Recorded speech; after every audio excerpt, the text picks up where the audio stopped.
38장 번제단. 그는 아카시아 나무로 번제단을 만들었다. 가로와 세로가 2.25m로 정사각형 모양이 되게 만들고 높이는 1.35m가 되게 했다. 네 귀퉁이에는 뿔을 하나씩 만들어 달았다. 4개의 뿔이 제단과 하나로 이어지게 했고 청동을 입혔다. 그는 제단에 쓰이는 모든 기구, 곧 재를 담는 통, 부삽, 대야, 고기집게, 화로를 청동으로 만들었다. 그는 청동으로 그물 모양의 석쇠를 만들어 제단 가장자리 밑에 달아 제단 중간에 자리 잡게 했다. 그리고 채를 꿰을 수 있도록 고리 4개를 주조하여 석쇠의 4 귀퉁이에 하나씩 달았다. 채는 아카시아 나무로 만들어 청동을 입혔다. 그러고는 제단 양쪽에 달린 고리에 그 채를 꿰어 제단을 나를 수 있게 했다. 제단은 널판으로 만들었는데 속이 비게 했다. 대야. 그는 회막 입구에서 섬기도록 임명받은 여인들의 거울을 녹여 청동 대야와 그 받침대를 만들었다. 성막들. 그는 성막들을 만들었다. 뜰의 남쪽 면에는 길이 45m의 휘장이 성막들을 두르고 있었는데 이 휘장은 가늘게 꼰 모시실로 짠 것이었다. 또한 남쪽에는 휘장을 칠 기둥 20개와 청동으로 만든 밑받침 20개, 그리고 은으로 만든 갈고리와 줄이 있었다. 뜰의 북쪽 면도 남쪽 면과 똑같았다. 뜰의 서쪽 끝에는 길이 22.5m 되는 휘장과 기둥 10개와 밑받침 10개, 은 갈고리와 은줄이 있었다. 뜰의 앞쪽, 곧 뜰의 동쪽 끝의 길이도 22.5m였는데 한쪽에 기둥 3개와 밑받침 3개가 있고 길이 6.75m 되는 휘장이 쳐져 있었다. 다른 한쪽도 똑같이 되어 있었다. 뜰 사방에 두른 휘장은 모두 가늘게 꼰 모시실로 짠 것이었다. 기둥 밑받침은 청동으로 만들었고 기둥에 거는 갈고리와 줄은 은으로 만들었다. 뜰의 기둥 머리들은 은으로 덮개를 하고 은줄로 동여져 있었다.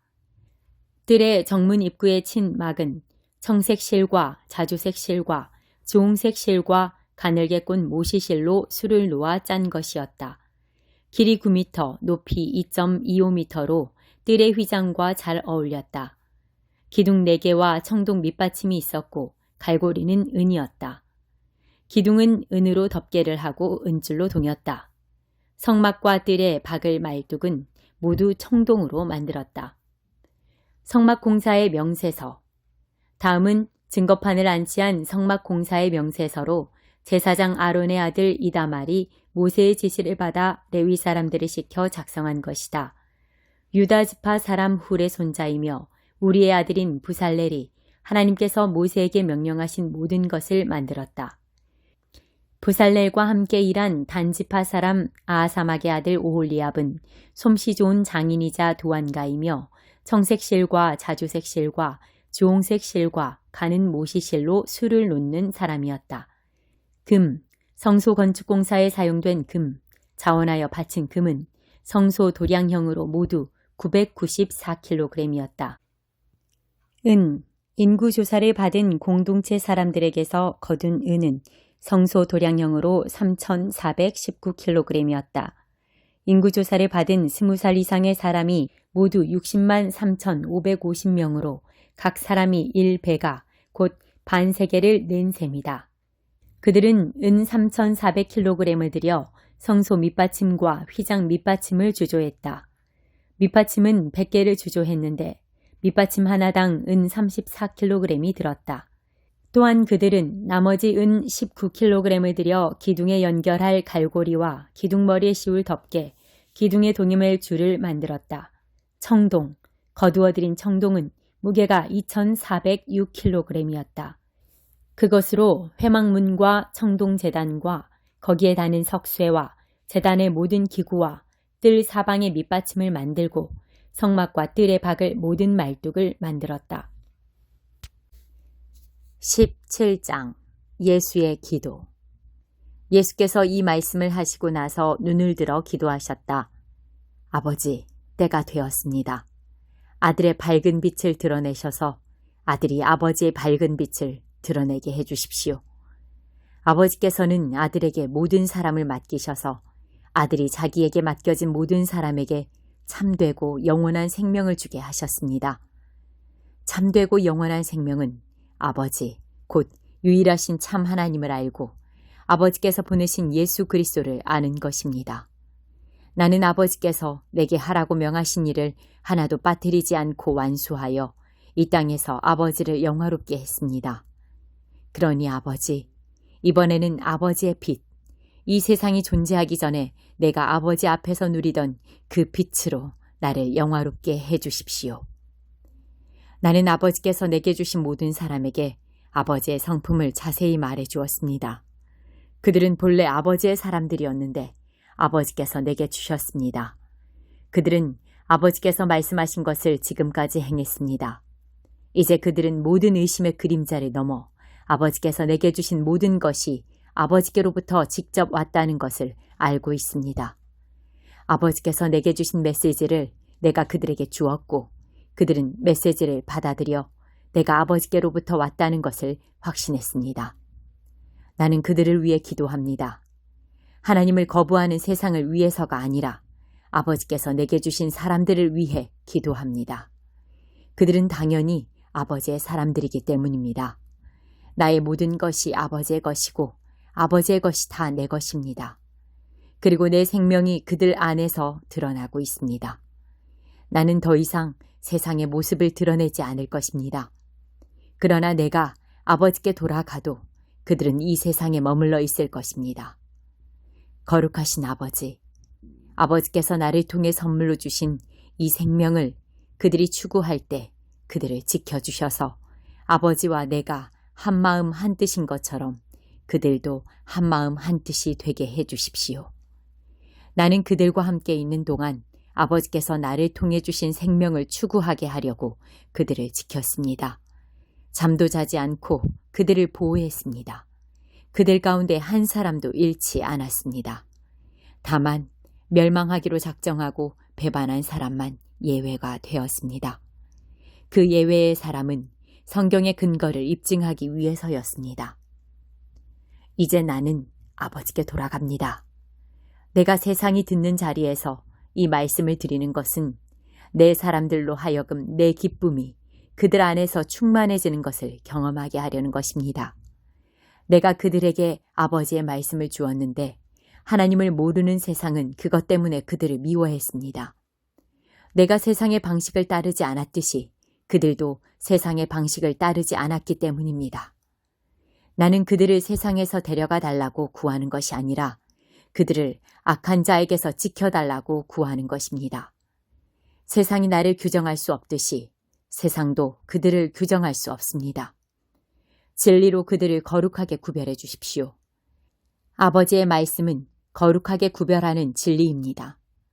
아버지께서 내게 사명을 주셔서 세상에 보내신 것처럼 나도 그들에게 사명을 주어 세상에 보냅니다. 내가 그들을 위해 나 자신을 거룩하게 구별하는 것은 그들도 진리로 거룩하게 구별되어 자신의 사명을 감당하게 하려는 것입니다. 나는 그들을 위해서만 아니라 그들 때문에 그리고 나에 대한 그들의 증언 때문에 나를 믿게 될 이들을 위해서도 기도합니다. 그들 모두 한마음 한뜻이 되고 아버지께서 내 안에 계시고 내가 아버지 안에 있듯이 그들도 우리와 한마음 한뜻이 되는 것, 이것이 내 기도의 목적입니다. 그래서 아버지께서 참으로 나를 보내셨다는 것을 세상이 믿게 해주십시오. 아버지께서 내게 주신 영광을 나도 그들에게 주었습니다. 이는 내가 그들 안에 있고 아버지께서 내 안에 계시듯이 그들도 우리처럼 하나가 되어 함께하게 하려는 것입니다. 그들이 이 하나됨 속에서 성장해서 아버지께서 나를 보내셨다는 것을, 아버지께서 나를 사랑하신 것 같이 그들도 사랑하셨다는 것을 하나님을 모르는 세상에 증언하게 해주십시오. 아버지, 나는 아버지께서 내게 주신 사람들이 내가 있는 그곳에 나와 함께 있으면서 내 영광, 곧 세상이 존재하기 오래전부터 아버지께서 나를 사랑하셔서 내게 주신 빛을 보게 되기를 바랍니다. 의로우신 아버지, 세상은 아버지를 알지 못했지만 나는 아버지를 알았고 이 제자들도 아버지께서 내게 이 사명을 맡겨서 보내신 것을 알고 있습니다. 나는 아버지의 존재를, 아버지께서 어떤 분이시고 무슨 일을 하시는지를 그들에게 알렸고 계속해서 알려주겠습니다. 그래서 나를 사랑하신 아버지의 사랑이 내가 그들 안에 있는 것과 똑같이 그들 안에도 있게 될 것입니다. 14장 지혜가 주는 유익. 지혜는 아름다운 집을 세우지만 미련함이 와서 그 집을 철저히 무너뜨린다. 정직한 삶은 하나님께 영광이 되고 타락한 삶은 하나님을 모욕한다. 경솔한 말은 비웃음을 사고 지혜로운 말은 존경을 부른다. 소가 없으면 소출도 없으니 힘센 황소가 쟁기를 끌어야 풍성한 수확이 있다. 진실한 증인은 거짓말을 하지 않지만 거짓 증인은 거짓말로 먹고 산다. 빈정거리는 자들은 여기저기 샅샅이 뒤져도 지혜를 찾지 못하지만 마음이 열린 이들은 문 앞에서 지혜를 발견한다. 미련한 자들의 무리에서 빨리 빠져나와라. 공연히 시간을 허비하고 입만 아프다. 지혜로운 이는 지혜 덕분에 인생이 순조롭지만 미련한 자는 미련함 때문에 궁지에 빠진다. 어리석은 자는 옳고 그름을 따지는 것을 우습게 여기지만 도덕적인 삶이야말로 은혜를 입은 삶이다. 어려움을 당한 친구들을 못 본 채 하는 자는 그들의 좋은 일을 축하하는 자리에서 따돌림을 당할 것이다. 악한 짓을 일삼는 삶은 허물어져가는 오두막이지만 거룩한 삶은 하늘로 우뚝 솟은 대성당을 쌓아올린다. 괜찮아 보이는 생활 방식이라도 다시 들여다보면 지옥으로 직행하는 길이다. 잘 지내는 것처럼 보여도 그들의 모든 웃음은 결국 비탄으로 바뀐다. 비열한 자는 비열함을 돌려받고 은혜를 베푸는 자는 은혜를 돌려받는다. 어수룩한 사람은 듣는 말을 다 믿지만 신중한 사람은 무슨 말이든 면밀히 살피고 따져본다. 지혜로운 사람은 행동을 조심하고 악을 피하지만 어리석은 사람은 고집불통에 무모하기까지 하다. 성미 급한 자들은 나중에 후회할 일을 하고 냉담한 자들은 나중에 냉대를 받는다. 어리석은 몽상가는 망상의 세계에서 살고 지혜로운 현실주의자는 발을 땅에 붙이고 산다. 결국에는 악이 선에게 공물을 바치고 악인이 하나님의 충성스러운 이들을 떠받들 것이다. 불운한 패자는 모두가 피하지만 승자는 모두가 좋아한다. 어려움에 처한 이웃을 모른 채 하는 것은 범죄 행위다. 가난한 사람들을 돕는 것은 실로 복된 일이다. 음모를 꾸미는 사람은 실패하고 사려 깊은 사람은 사랑과 신뢰를 얻는 것이 당연하지 않느냐? 수고한 다음에야 이득이 생기는 법. 말만 해서는 식탁에 올릴 음식이 생기지 않는다. 지혜로운 이는 지혜를 쌓지만 어리석은 자는 날이 갈수록 미련해진다. 진실한 증인은 여러 사람을 구하지만 거짓말을 퍼뜨리는 자는 여러 사람을 해친다. 하나님을 경외하면 자신감이 쌓이고 자녀들도 안전한 세상에서 살게 된다. 하나님을 경외함은 생수의 샘이며 독이 든 우물물을 마시는 일을 막아준다. 훌륭한 지도자에게는 충성스럽게 따르는 이들이 있지만 따르는 이 없이는 지도력도 부질없다. 좀처럼 성을 내지 않는 사람은 지혜가 깊어지지만 성미가 급한 사람은 어리석음이 쌓인다. 정신이 건강하면 몸도 튼튼하지만 감정을 주체하지 못하면 뼈가 썩는다. 힘없는 일을 착취하는 것은 너를 만드신 분을 모욕하는 일이고 가난한 일을 친절히 대하는 것은 하나님을 공경하는 일이다. 나쁜 사람은 제 악함 때문에 버림을 받지만 착한 사람은 선행으로 인해 안심하고 살만한 곳을 얻는다. 지혜는 슬기로운 마음에 머물지만 어리석은 자에게는 인사도 받지 못한다. 하나님을 찾으면 나라가 강해지지만 하나님을 피하면 백성이 약해진다. 부지런히 일하면 열렬한 칭찬을 받지만 하는 둥 마는 둥 일하면 호된 질책을 받는다.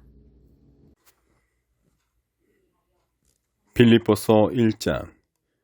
그리스도 예수의 헌신된 종인 바울과 디모데는 예수를 따르는 빌립보의 모든 이들과 목회자와 사역자들에게 이 편지를 씁니다.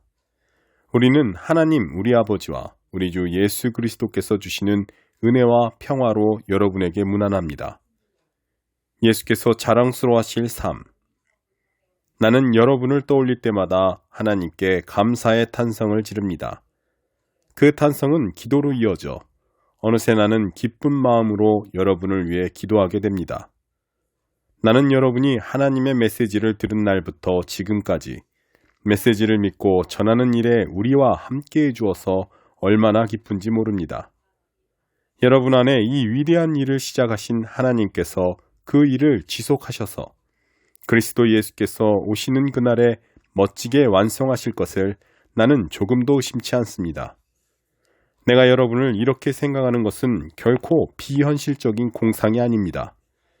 내가 기도하고 바라는 것은 분명한 현실에 근거한 것입니다. 내가 감옥에 갇혀 있을 때나 재판을 받을 때나 잠시 감옥에서 풀려났을 때에도 여러분은 한결같이 나와 함께해 주었습니다.